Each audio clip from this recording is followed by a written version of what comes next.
PS5 and Xbox Series 10, what are teraflops? Teraflops, they're all anyone wants to talk about when the upcoming Xbox Series 10 or PlayStation 5 consoles are mentioned. This is because Microsoft and Sony are bragging about big performance boosts thanks, in part, to an increase in teraflops. The Xbox Series 10 GPU is based on AMD's RDNA 2 architecture and will be capable of 12 teraflops. Meanwhile, Sony's PlayStation 5, also based on AMD's RDNA 2 architecture, will have a GPU with 10.28 teraflops. That's a whole lot of flopsing going on. And it's comparable, or better, to what high-end consumer PC graphics cards offer right now. As of April 2020, the Radeon RX 5700 XT, around $400 at this writing, is one of the top AMD cards. With a 9.75 teraflop GPU, the NVIDIA GeForce RTX 2080 $1,300 to $1,500 at this writing, meanwhile, is capable of 13.4 teraflops. There's also NVIDIA's RTX Titan, with a whopping 16.31 teraflops. But, at well over $2,000 at this writing, this one is out of reach for most gamers.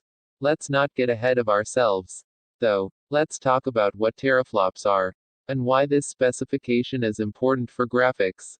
FLOPS stands for floating point operations per second. Floating point arithmetic is the common way to crunch numbers in game development. Without getting too lost in the weeds, floating point operations make it easier for computers to work more efficiently with a wider range of numbers.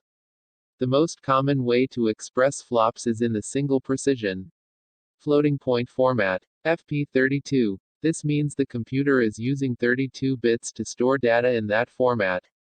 There's also a half-precision format that takes up 16 bits, FP16, instead of 32. The most common way to express teraflops for GPUs right now is single precision. However, AMD used FP16 in its Vega GPUs. An RDNA 2 allows for FP16. In the real world, floating point is much easier for game creators to use with 3D graphics.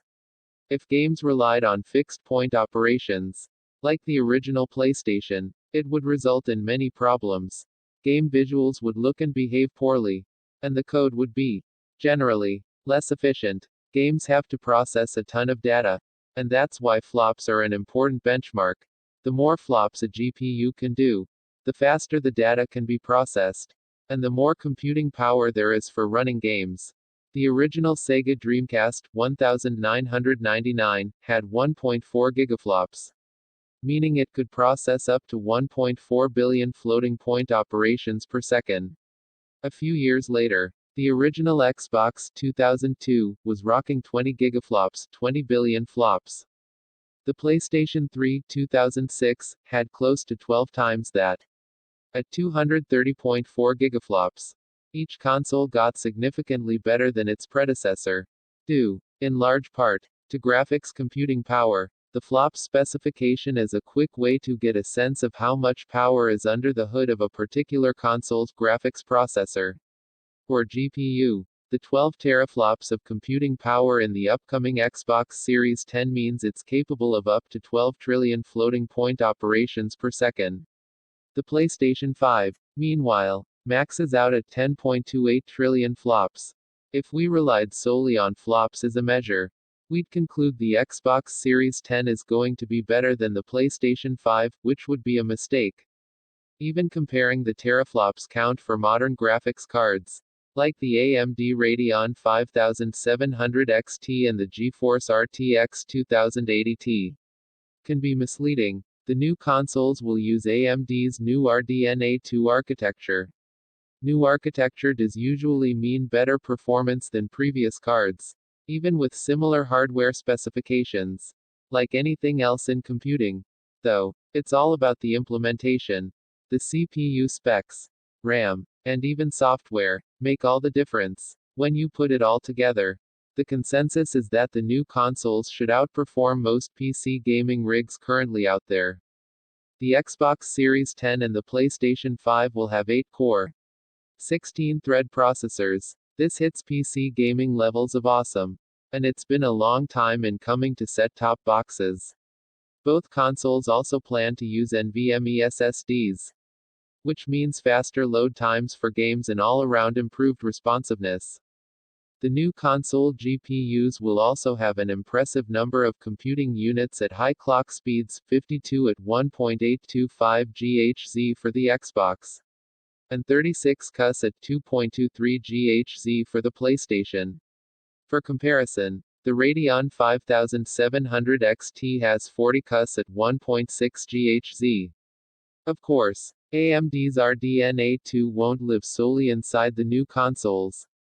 Once it hits PC graphics cards, along with NVIDIA's expected Ampere architecture, any advantage the consoles have over PCs will disappear.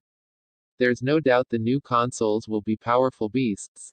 Microsoft and Sony say their consoles will hit 60 frames per second at 4K resolution in AAA titles, typically the most demanding games for graphics. Microsoft is also looking to hit 120 frames per second at 4K for esports games, which are usually less demanding in terms of graphics. However, higher refresh rates mean a smoother picture and an easier time understanding what's going on in the field of play. Given the chaos that ensues in esports, smoother visuals are a big plus. In addition to improved performance at higher resolutions, the new consoles will also support ray tracing. We first saw this new technology in NVIDIA graphics cards.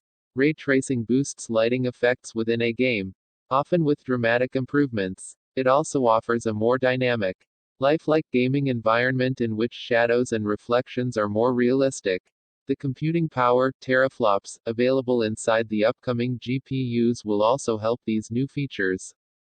Teraflops aren't the only specification you should pay attention to.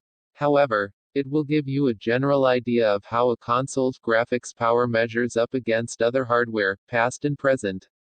Text source, howtogeek.com.